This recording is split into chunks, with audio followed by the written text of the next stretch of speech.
ก็คงเป็นรถในฝันของใครหลายๆคนนะครับสำหรับ Mercedes-Benz E-Class Coupe สำหรับเรื่องออปชันเนี่ยจะครบจบแน่เหมือนตัว E-Class 4 ประตูหรือเปล่าแล้วการที่เขาลดรหัสจาก E 300ไป E 200เนี่ยเขาได้ตัดอะไรออกไปบ้างเดี๋ยวเราไปดูกันดีกว่าครับถ้าใครสนใจเป็น E-Coupe ตัวปัจจุบันเนี่ยครับก็มีแค่ตัว E 200เท่านั้นแล้วนะครับคือเมื่อก่อนเนี่ยจะมาเป็นตัว E 300ซึ่งบางคนบอกว่าออปชันเนี่ยก็ไม่ได้ตัดอะไรหรอกแต่ว่ามันมีของที่หายไปอยู่นะครับก็คือสำหรับปีนี้เนี่ยก็มี E 200ตัวเดียวเท่านั้นราคา 4.39 ล้านบาทก็มีสีให้เลือกด้วยกันนะครับมีสีขาวสีเทาที่จะจับคู่กับเบาะดำแล้วก็สีขาวมุกแล้วก็สีดำเนี่ยจะจับคู่กับเบาะทูโทนสีดำแดงนะครับส่วนถ้าใครอยากได้เป็นสีขาวมุกเนี่ยก็เป็นออปชันที่ต้องเพิ่ม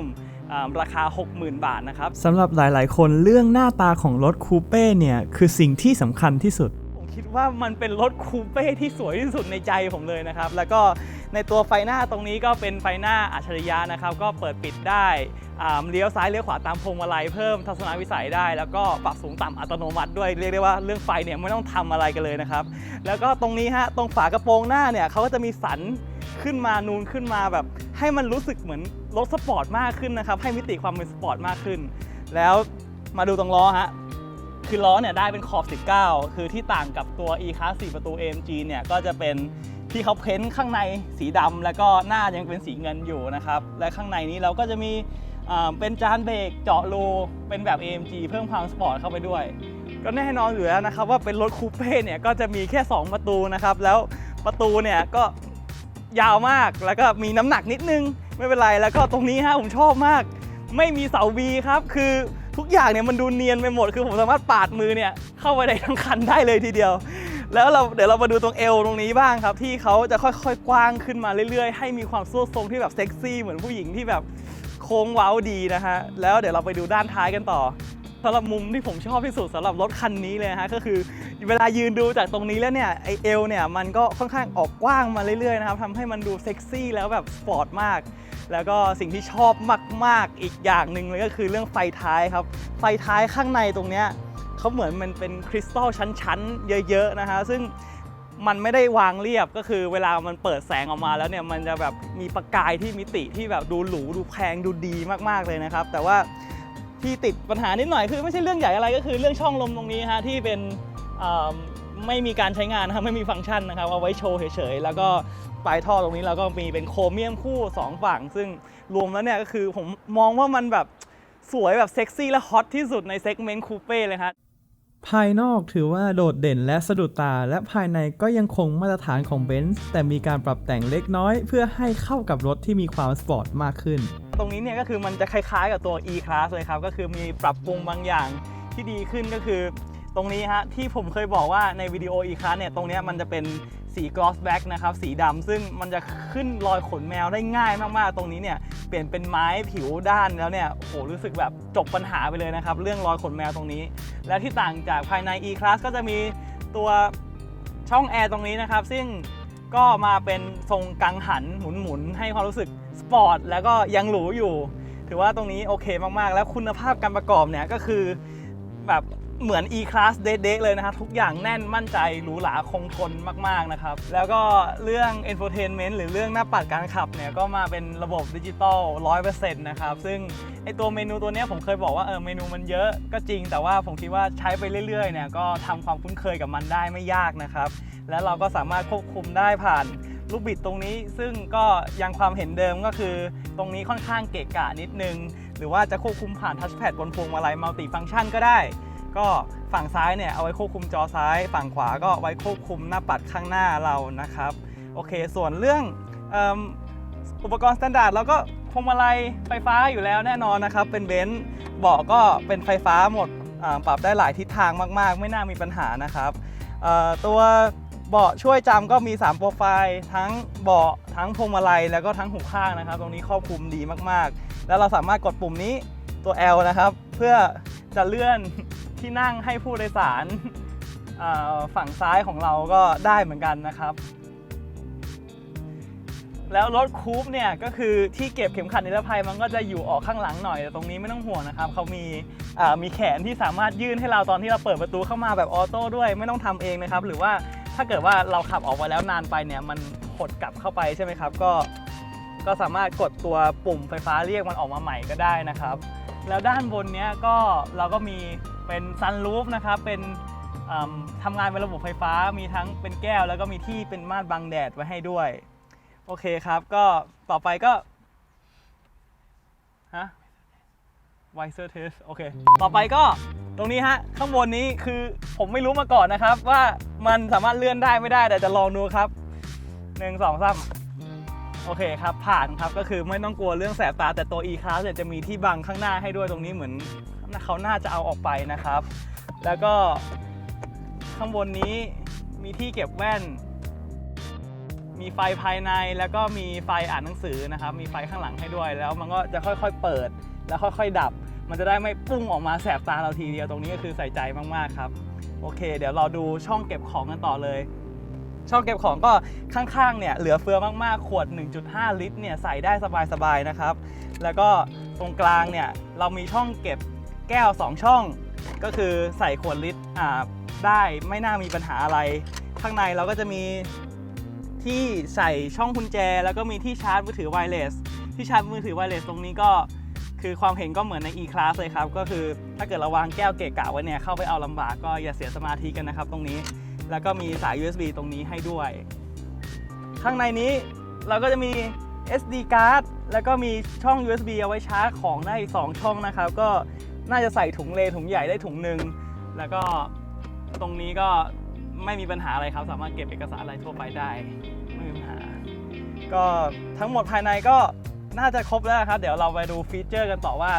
ข้างในนี้มีอะไรน่าสนใจบ้าง S Card ไม่มีเสา C นะไม่ใช่เสา C ไม่มีเสานั้นอะไม่มีกระจกนั้น S Card อะแบบเปิดหมดเลยอะโอเคเอาใหม่โทษ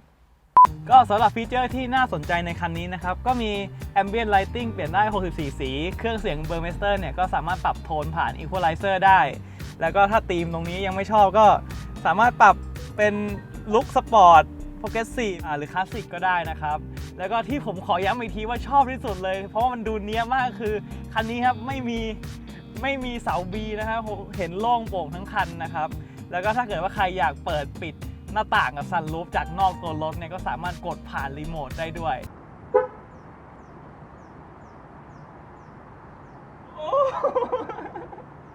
แล้วก็สำหรับพื้นที่เบาะหลังนะครับก็แน่นอนอยู่แล้วเป็นรถคูปมี2ประตูการเข้าเนี่ยก็ดึงสลักตรงนี้ดันเบาะหน้าออกไปใช่ไหมครับแล้วก็ค่อย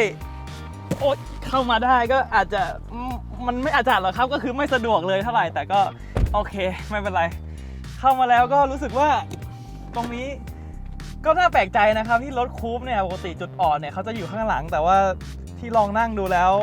ตรงนี้ก็นั่งสบายมากนะครับพื้นที่หัวเนี่ยเฮดรูมเนี่ยเหลือเฟือแล้วพื้นที่เข่าเนี่ยเหลือเยอะมากๆคือมันเยอะถึงขนาดที่ผมสามารถแบบสอดเท้าไปพักข้างหน้าแล้วก็พิงหัวไปพักข้างหลังก็ได้ครับแล้วที่พักแขนตรงนี้ก็มีให้แต่ก็ข้อเสียอย่างหนึ่งก็คือเวลาหลังคามันสโลปใช่ไหมครับพื้นที่หน้าต่างเนี่ยมันน้อยมันมองเห็นออกน้อยและอาจจะมืดไปนิดนึงแต่ก็ไม่เป็นไรสำหรับการเดินทางไกลผมก็คิดว่าผมโอเคนะไม่เหมือนคูปรุ่นก่อนๆที่จะแบบเอาไว้ไปส่งจ่ายตลาดหรือไปรับไปส่งสั้นๆพอนะครับส่วนที่เก็บของตรงนี้เราก็มีช่องวางแก้วนะครับ2ช่องตรงนี้ใส่ขวด750มิลได้มีแอร์ช่องแอร์2ช่องตรงนี้ปรับอุณหภูมิแยกไม่ได้นะครับและข้างล่างนี้เราก็จะมีเป็นช่อง12โวลต์ช่องไฟ12โวลต์แล้วก็ USB อีก1ที่นะครับก็ชาร์จพอทั้งสองท่านนะครับข้างหลังแล้วก็มีเหมือนจะมีที่เขี่ยบุหรี่มาด้วยตรงนี้ค่อนข้างสูงแต่ไม่เป็นไรครับเพราะว่าที่นั่งตรงกลางถูกแคนเซิลไปแล้วก็เลยไม่มีความจำเป็นนะครับก็รวมๆแล้วโอเคนะก็สามารถเดินทางได้ไม่มีปัญหาอะไรแต่การออกก็เหมือนกันครับต้องให้คนข้างหน้าลุกออกไปก่อนแล้วผมว่าดันเก้าอี้ออกไปปุ๊บ เปิดแล้วก็เอาฮะแต่ไม่เป็นไรครับสำหรับคนที่จะซื้อรถคูปก็น่าจะรู้อยู่แล้วว่ามันมีปัญหาแบบนี้โอเคครับเดี๋ยวดูท้ายรถกันต่อเลยโอเคครับสำหรับท้ายรถนะครับก็ที่เปิดเก็บเนียนมากอยู่ตรงตราเบนซ์ตรงนี้สามารถกดเข้าไปเด้งขึ้นมาได้เลยแล้วก็หน้าเปิดเนี่ยก็ไม่ค่อยกว้างเท่าไหร่ครับคือคิดว่ารุ่นอีคูปที่แล้วน่าจะกว้างแล้วก็ยาวออกกว่านี้ครับแต่ก็ไม่เป็นไรครับพื้นที่เก็บของเนี่ยเหลือ พอใช้ได้ไม่มีปัญหาเลยครับก็คือสามารถใส่ถุงก๊อล์ฟ1 ถุงออกไปทัวร์ได้เดี๋ยวผมลองสาธิตให้ดูนะครับก็คือโอเคเอาท้ายเข้าไปก่อนอาจจะต้องวางทะแยงนิดนึงนะครับแล้วก็เอามันเข้าไปได้แล้วก็ยังเหลือพื้นที่ไว้ให้ใส่กระเป๋ากีฬาอะไรของคุณทั่วไปนะครับแต่ว่าตอนเอาออกนะครับก็ต้องระวังนิดนึงเพราะว่าโหลดลิฟต์ตรงนี้มันค่อนข้างชันนะครับอาจจะต้องใช้แรงยกของข้ามออกมานิดนึงแล้วก็ถ้าเกิดว่ามือเต็มเนี่ยไม่ต้องห่วงนะครับอันนี้เป็น hand free access สามารถเตะแล้วก็ปิดให้เลยแล้วผมรู้สึกว่าไอ้ hand free ตัวนี้รู้สึกว่าเร็วกว่าเบนซ์เก่าๆนะครับถือว่าโอเคมากๆทีนี้ตรงข้างๆแล้วก็มีเน็ตให้2ฝั่งมีฮุกเกี่ยวถุงช้อปปิ้งแล้วก็ข้างล่างเนี่ยพอเปิดออกมาก็ไม่มียางอะไหล่นะครับแต่มีนี่ครับตะกร้าเก็บของครับสำหรับคนที่รักโลกถ้าเกิดว่าไม่ขอถุงพลาสติกเข้ามานี่รองรับไว้ให้นะครับโอเคแล้วก็เราก็สามารถพับเก็บได้โดยการอย่างนี้แล้วก็เก็บที่เดิมมีช่องเก็บให้นะครับไม่ต้องห่วงแล้วถ้าเกิดว่าที่เก็บของไม่พอเนี่ยก็สามารถพับเบาะได้นะครับเป็นแบบ60-40ดึงแล้วก็เข้าไปดันออกค่อนข้างไกลเหมือนกันนะครับแต่ก็ไม่เป็นไรก็เป็นการขยายพื้นที่เพื่อเก็บสัมภาระเพิ่มนะครับถึงเวลาที่จะทดสอบเพื่อดูว่า e-coupe บนถนนฟีลลิ่งเป็นยังไงก็ความรู้สึกฟีลลิ่งการขับขี่ของคันนี้นะครับก็รู้สึกนุ่มเงียบสบายมากๆเหมือนแบบผมรู้สึกสามารถว่าขับไปเรื่อยๆแบบทราเวลไปเรื่อยๆได้แบบไม่มีปัญหาอะไรเลยคือช่วงล่างเนี่ยก็มาในเกณฑ์สบายให้ความมั่นใจในการเกาะถนนได้โอเคนะครับแต่ว่ามันไม่ได้รู้สึกนุ่มหรือซับแรงกระแทกเท่ากับจำพวกช่วงล่างถุงลมที่ได้ในพวกรถซีดานยุโรปนะครับแต่ก็สำหรับคันนี้ก็ถือว่า 80-90% คือสบายมากแล้วครับแล้วก็เรื่องพวงมาลัยก็รู้สึกทำไมเหมือนมันไม่ค่อยมีฟีดแบ็กเท่าไหร่แต่ก็บางคนก็อาจจะไม่ได้คิดมากแต่ถ้าถามว่าขับสบายไหมก็ขับสบายแล้วครับก็คือแต่ว่าพวงมาลัยก็ตรงตามทิศทางที่ต้องการแน่นอนนี้ไม่ต้องห่วงเรื่องเบรกก็เบรกแน่นจับมั่นใจคันเร่งเครื่องเกียร์ก็ทุกอย่างดูขยันดูตามจังหวะผมได้ดีมากแบบเหมือนตรงเนี้ยรู้สึกว่าเป็นแพ็กเกจที่จัดมาได้ดีนะครับแต่สำหรับคันนี้นะครับคือความรู้สึกถึงจะเห็นเป็นรถคูเป้นะครับแต่มิติกับช่วงตัวรถเนี่ยผมว่าใหญ่แล้วก็ค่อนข้างยาวนะครับมันทำให้รู้สึกว่าไม่ใช่ว่าไม่คล่องแคล่วนะครับแค่รู้สึกว่ามันอาจจะดูเทอะทะไม่ได้แบบไปชวนเราขับเร็วๆมุดซ้ายมุดขวาตามเหมือนพวก SLC หรือพวก C43 AMG นะครับเพราะฉะนั้นคันนี้เนี่ยก็มันทำให้ผมรู้สึกว่าผมจะทิ้งไว้ที่โหมดคอมฟอร์ตแล้วก็ขับไปเรื่อยๆของผมจนถึงจุดหมายอย่างสบายนะครับ Drive Mode เนี่ยถึงจะปรับได้นะครับแต่ก็รู้สึกว่าเหมือนปรับได้ไม่สุดก็คือคันนี้ Drive Mode เขาเปลี่ยนแค่การตอบสนองของเครื่องเกียร์แล้วก็พวงมาลัยเท่านั้นนะครับคือช่วงล่างเนี่ยมันไม่ปรับระดับให้นะครับไม่ใช่แบบไฟฟ้าคือยังไงก็ต้องอยู่กันอย่างนี้นะครับเหมือนมันจะดีไปหมดทุกอย่างนะครับแต่อุปกรณ์นะครับที่เอาออกไป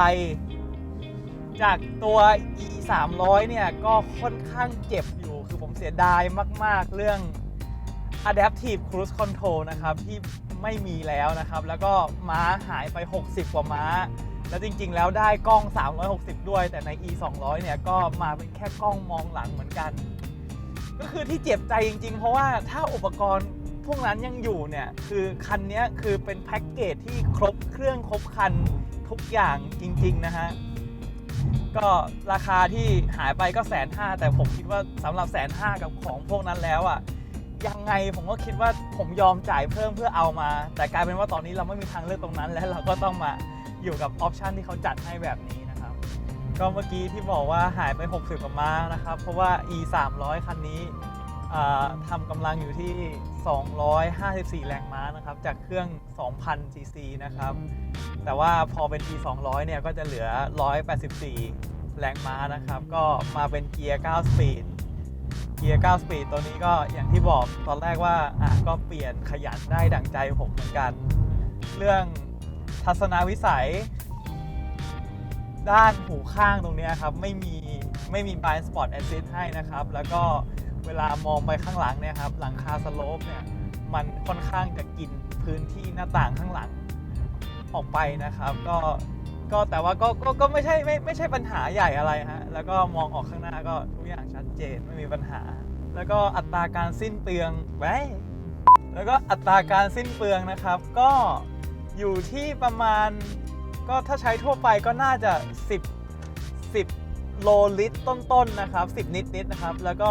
ถ้าเกิดว่าไปต่างจังหวัดแบบทิ้งครูซคอนโทรลไว้ไปเรื่อยๆเนี่ยผมคิดว่า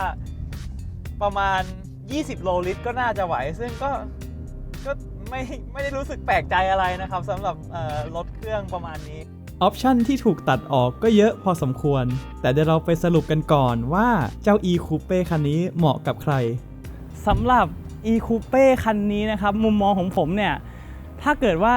ดูในตลาดการแข่งขันเนี่ยก็จะมีเป็น BMW Series 4 ใช่ไหมครับที่ผมรู้สึกว่ามันเริ่มตกยุคและเดี๋ยวรอเขาปล่อยคันใหม่ดีกว่า Series 3 ก็เพิ่งเปิดตัวไปแล้วทีนี้หันไปอีกทางแล้วก็จะมีเป็น Audi A5 นะครับซึ่งผมคิดว่าถ้าจะเอาแฟร์เทียบกับ C-Class Coupe ดีกว่าแล้วในราคาเท่ากัน Audi A5 กับ C Coupe เนี่ย C Coupe เราได้เป็นตัว C43 AMG นะครับแรงม้าเนี่ยเยอะกว่าตั้ง140แรงม้าระบบขับ4ก็เป็นระบบขับ4เหมือนกันนะครับทีนี้ก็เหลือแค่ตัวเลือกเราเนี่ยก็เหลือแค่ C43 AMG กับเจ้า E200 Coupe แล้วโอเคก็ทุกคนก็น่าจะมีคำตอบในใจอยู่แล้วนะครับว่าอยากได้รถแนวไหนถ้าอยากได้รถสปอร์ตขับสนุกแรงม้าเยอะๆก็หนีไม่พ้น C43 AMG แต่ถ้าอยากได้รถที่เป็นรถครูซหรูๆเนี่ยขับไปเรื่อยๆสบายๆเนี่ยก็คงจะเป็นตัว E200 เนี่ยแหละครับปัญหาครับที่ติดก็คือเมื่อเทียบ E200 กับตัว E-Class 4 ประตูเนี่ยผมคิดว่า E-Class 4 ประตูเนี่ยครบครันกว่าตั้งเยอะนะครับไม่ว่าจะด้วย Adaptive Cruise Control ที่ช่วยเราขับได้หรือว่าจะเป็นช่วงล่างถุงลมปรับระดับได้ที่ถ้าจะนิ่มก็นิ่มสุดกว่าถ้าจะไปแข็งก็แข็งสุดกว่านะครับแล้วแรงม้าที่ติดกับตัวเครื่องมาเครื่องล้วนๆนะครับไม่รวมไฟฟ้า E-Class ก็ได้เยอะกว่าตั้ง211แรงม้ากับ E200 ที่184แรงม้าซึ่งมันทำให้ position ของคันนี้เนี่ยยากที่จะแนะนำก็แต่ถ้ามองด้วยตัวมันเองจริงๆถ้าคุณกำลังหารถ2ประตูหรูๆขับง่ายขับได้ทุกวันเนี่ยก็คงจะเป็น e-coupe คันนี้เนี่ยแหละครับสำหรับวันนี้ขอบคุณมากครับ